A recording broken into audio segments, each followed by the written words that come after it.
Civil rights history comes alive at the River Road African American Museum. Welcome to Sunday Journal.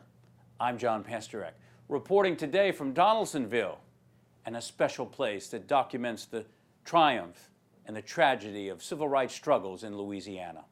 On the eve of the day where we remember the dream of Dr. Martin Luther King Jr., we take you on a tour of this special historic place. Our tour guide, museum founder and executive director, Kathe Hambrick Jackson. Kathe, welcome to the show. It's great to see you. Well, good to have you here, John. The museum is looking great. Well, thank you. Great to have you back in Donaldsonville. Well, thank you so much. And y'all celebrated a big anniversary last year. 20 years. So in March of 2015, we're year 21. 21. And of course, Monday we celebrate and commemorate the life and legacy of Dr. Martin Luther King, and his memory, his stories, his history lives on in this museum. Well, you know, I can remember as a child growing up in Los Angeles, California, going to my uncle's church in South Central LA, and Dr. King and Dr. Abernathy frequented that church. So I can remember as a child actually hearing him speak. Mm-hmm. So I think that may be a part of what has inspired me to preserve this history here in Louisiana. How is his dream alive and here today? Well, his dream is alive throughout this museum, in every room, whether it be in the music. Sometimes we have concerts here, gospel concerts and jazz concerts, so we introduce children to the music of Mahalia Jackson. And of course, Mahalia Jackson was a big follower and supporter of Dr. King. Some of the jazz musicians that you see here were also supporters and followers of Dr. King. Dr. King was an advocate for equality and justice, so you'll learn a lot about politics.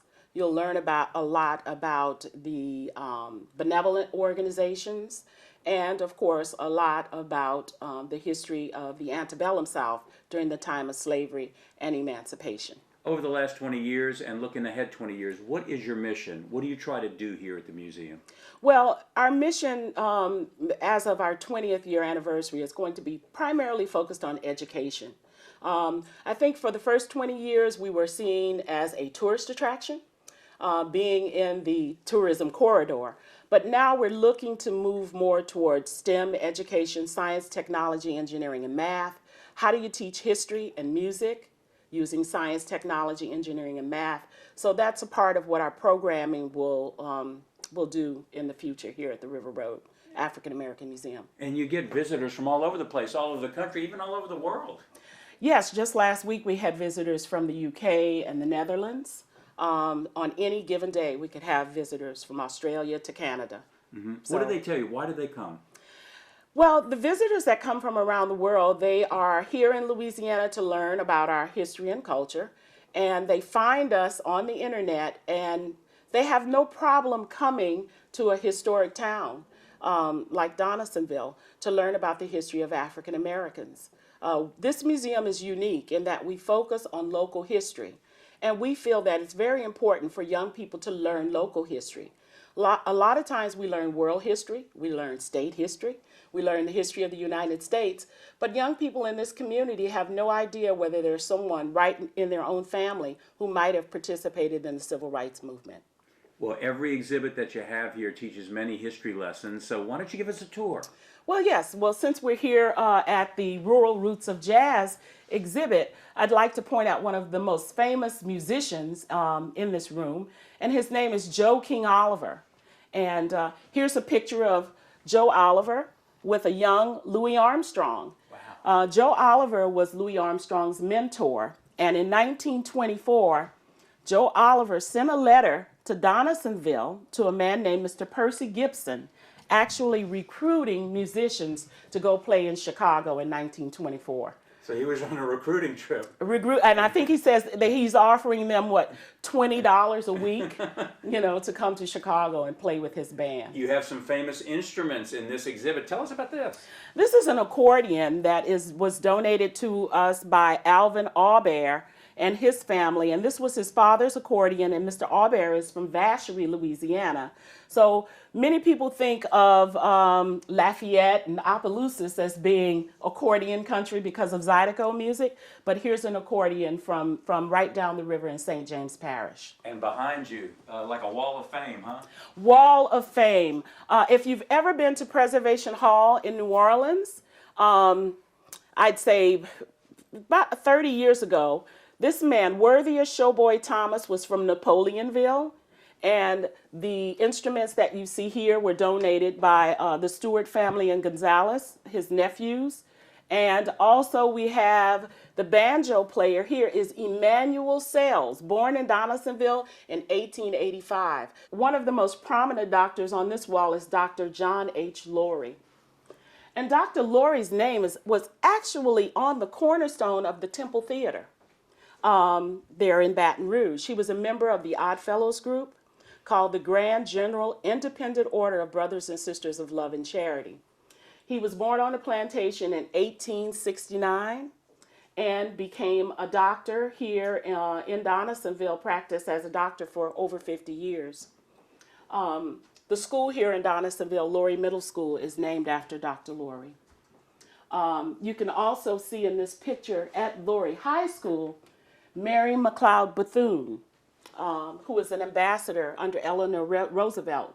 She spoke at the commencement exercise program at Laurie High School in 1952. So you can see a real good picture of her here in Donaldsonville at Laurie School. I'm going to go back and reshoot. Okay. Here, sure. I think there's very, very, very many people in the Baton Rouge area who remember the River Preacher. And this is actually painted on roof tin, acrylic on roof tin by Malika Favorite, who is from Geismar, Louisiana, and it's dedicated to the River Preacher. As an elderly man, he would baptize people in the Mississippi River right there at Baton Rouge and Port Allen. And she wanted to paint him as a young man, standing tall. And his name was George West. He was actually from Prairieville. People thought he was homeless, but he was actually from Prairieville and had a church in Prairieville, Louisiana, right here in Ascension Parish. We teach young people about art and folk art, so you can see you don't always have to paint on a canvas. This is actually painted on roof tin. The organ that you see here is from Pierre Calise Landry's church. Pierre Calise Landry is America's first elected black mayor, elected mayor of Donaldsonville in 1868. So that's only 3 years after emancipation. John, this is our Freedom Gallery. And we have people who come here from all over the country who are interested in genealogy. And so they know about the names that we have on the wall of the people who were enslaved at the plantations here on the River Road, and also the free people of color who lived here in Donaldsonville. So that's the names that you see here. And what do you think the numbers are next to the names? The numbers. No clue. That's their ages. Wow. That is the ages in 1858 at the Homus House Plantation. And you can see that they seem to be grouped in family groups. So you'll see mothers, fathers, and children by age in this list. What about in here? In the cabinet here, the display case, you'll see slave shackles and also a replica of a slave collar. We teach young people about the Underground Railroad, and we actually have a freedom garden here in Donaldsonville with edible and medicinal plants that runaway slaves could have taken on the Underground Railroad. Mm-hmm. And these are genuine? I mean, these are, where did y'all get these? Well, the shackles are authentic and original shackles. And the collar is actually a replica of a collar that was at the Cabildo. This is our exhibit on Reconstruction and politics. And many people don't realize that Louisiana had America's first elected African-American mayor. He was mayor of Donaldsonville in 1868, and his name is Pierre Calise Landry. And yes, he was actually elected mayor of Donaldsonville in that year. We have artifacts that are associated with many of the, much of the political activity here in Louisiana. This is an old ballot box, 1920s, from Iberville Parish. People don't realize until they come to this museum that Louisiana had America's first elected African-American governor, PBS Pinchback. And there is a bust of PBS Pinchback at the old governor's mansion in Baton Rouge. This is our foodways exhibit. And some of the artifacts that you see in here, it's amazing how children don't know what this is. Now, I know you know what this is. A grater? A grater. Yeah. But this is also a grater. And this was the handmade grater on a plantation in Marigoin, Louisiana. And it was used to make sweet potato pone and grits. This is our collection of irons. Interesting iron here. A kerosene iron. Wow. Now, could you imagine you'd pump the kerosene into that bowl there, and then the iron would heat up and actually have a little flame in it. Mm-hmm. I think I'd probably burn quite a few clothes. Above me is a 9-foot cotton sack. This actually came from Vidalia, Louisiana. A woman could pick 100 pounds of cotton a day. A man could easily pick, from what I understand, 300 pounds of cotton a day. And you can see a picture here of a woman actually dragging the cotton sack. And here's a sculpture done by Linda Waters, one of the artists who donated these 3 pieces to the museum called Field of Dreams. One of our oldest artifacts here at the museum is this mortar and pestle from the Linwood plantation here in Ascension Parish on the East Bank. And this was used to take the hull off of rice. Also used by Native Americans, mortar and pestles like this to make filet. And you know what we use filet for, right? Gumbo. Gumbo, that's right, that's right. This is a kerosene stove, and this is actually the oven. So you could bake chicken and pies and everything here in the oven. And there was an open flame here, and kerosene, a bottle of kerosene would be turned upside down there.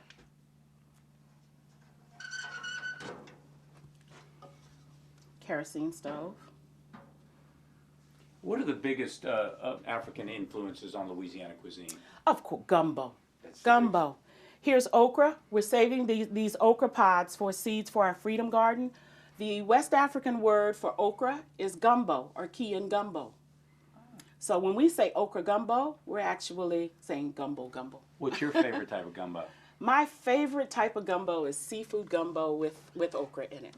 Coming up, memories of Dr. King and his dream here at the River Road African American Museum. But first, if you'd like more information about the museum, its schedule and exhibits, visit their website at africanamericanmuseum.org. That's africanamericanmuseum.org. Sunday Journal continues from Donaldsonville right after this.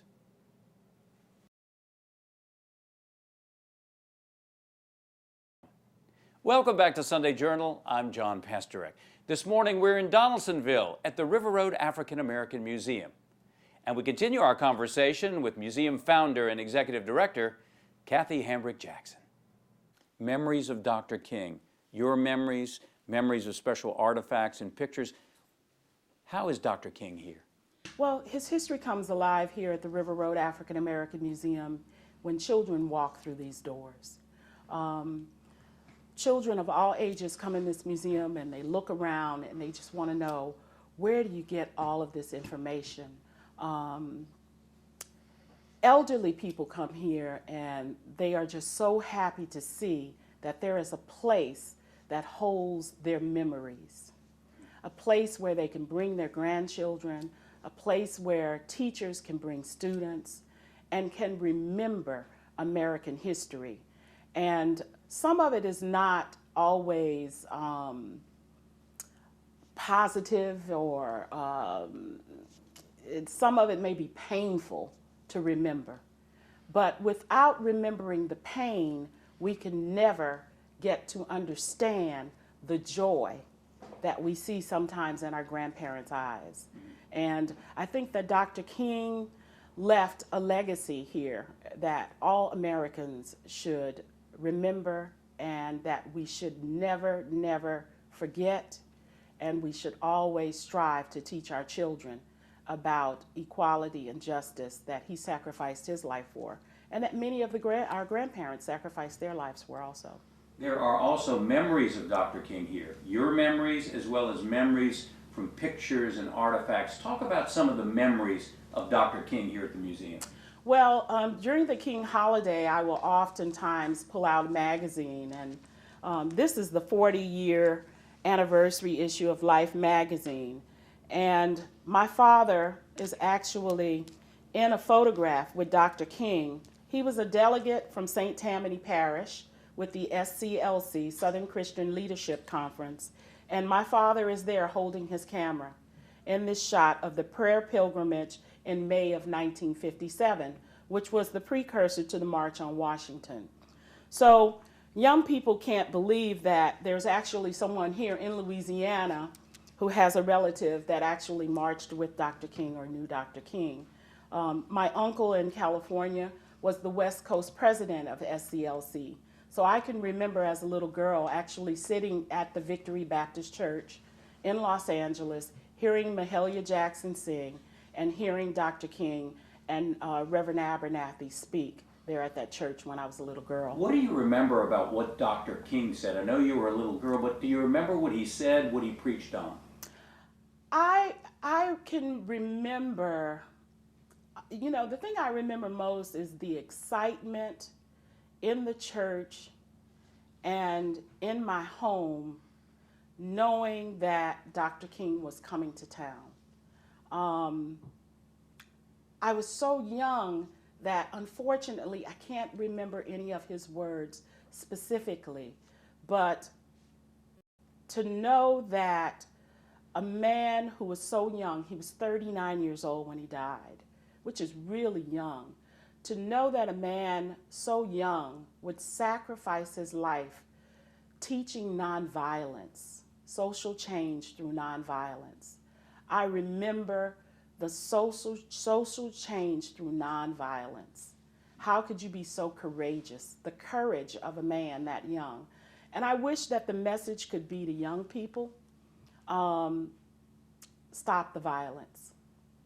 You know, we have so much violence on our streets today. I just wish that young people would go and see the film Selma. Young people would read about the life of Dr. King and his message. And we absolutely must find ways to stop the violence on the streets of Baton Rouge and here in America. There's another picture that you've shown us is very special to you. Describe that picture. The photograph that I showed you earlier is a photograph that my father took at Victory Baptist Church with my uncle seated to the right of Dr. King.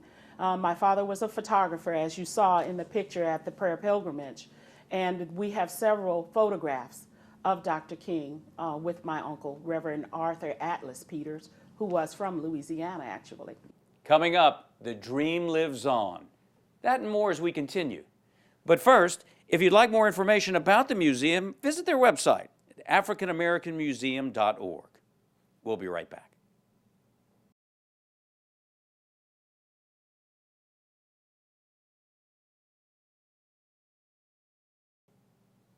This is Sunday Journal. Welcome back. I'm John Pastorek. Well, tomorrow the nation pauses to remember and reflect on the dream of Dr. Martin Luther King Jr. It's a history that comes alive every day here at the River Road African American Museum in Donaldsonville. We continue our conversation with museum founder and executive director, Kathe Hambrick Jackson. Good morning. Good morning. I want to say welcome to the Donaldsonville Ark, and I'm so happy that you all were able to join us here at the River Road African American Museum in Donaldsonville. What has been asked over the last few years by President Obama is that people do community service on the King holiday. And so it is really, really very important that you, as adults, that we take our children out somewhere in the community to do community service. The Ark of Donaldsonville has been involved with us for the past 5 years, and we plant a community garden. And people in the neighborhood here come out to help the museum in many, many ways. And I would just offer to the Greater Baton Rouge community, if you'd like to volunteer at the River Road African American Museum, to give us a call. We're looking for tour guides, who we call ambassadors, and we're also looking for teachers to help us develop a Teachers Institute here and to further our mission of education so that we can fulfill the dream of Dr. King. Our young people need to know this history so that they can understand that they have opportunities now that their grandparents did not have. And by learning about the history of African Americans in this rural area, we think that we can help them become better citizens. Many special programs coming here at the museum. On Monday, we're actually taking 100 high school children to see the movie Selma. And we have an essay contest with a $100 first prize to the winner of the essay contest. So we have young people from Donaldsonville, Gonzales, and Baton Rouge of all ethnic backgrounds who are going to meet at the Perkins Row Theater at 11:15 on Monday, Dr. King's holiday, in his memory, to learn about the history of the march across the Pettus Bridge in Selma, Alabama. What's the lesson you want those kids to learn from the movie, but overall on that day? I want for the young people to understand that there were people of all ethnic backgrounds and all religious backgrounds who were a part of the civil rights movement. And I hope that they are able to form new friendships with each other. And I'm hoping that they will also think about ways that they can improve race relations in the future in their own communities. So what's next for the museum? Next for the museum is to get our Rosenwald School opened and to get our STEM, science, technology, engineering, and math program underway. Well, Kathe, thanks for the tour, but more importantly, thanks for keeping this history alive. Thank you so much, John. Thank you. For more information on the River Road African American Museum, visit their website at africanamericanmuseum.org. That's africanamericanmuseum.org. There you can get more information on the schedules, exhibits, and special programs. And we leave you with some of the wisdom of Dr. King from his most famous sayings and quotes. Our narrator, Kathe Hambrick Jackson. I'm John Pastorek, reporting today from Donaldsonville. Thanks for joining us, and we'll see you next week on Sunday Journal. Life's most persistent and urgent question is, what are you doing for others? Our lives begin to end the day we become silent about things that matter. Faith is taking the first step, even when you don't see the whole staircase. The ultimate measure of a man is not where he stands in moments of comfort and convenience, but where he stands at times of challenge and controversy. If you can't fly, then run. If you can't run, then walk. If you can't walk, then crawl. But whatever you do, you have to keep moving forward.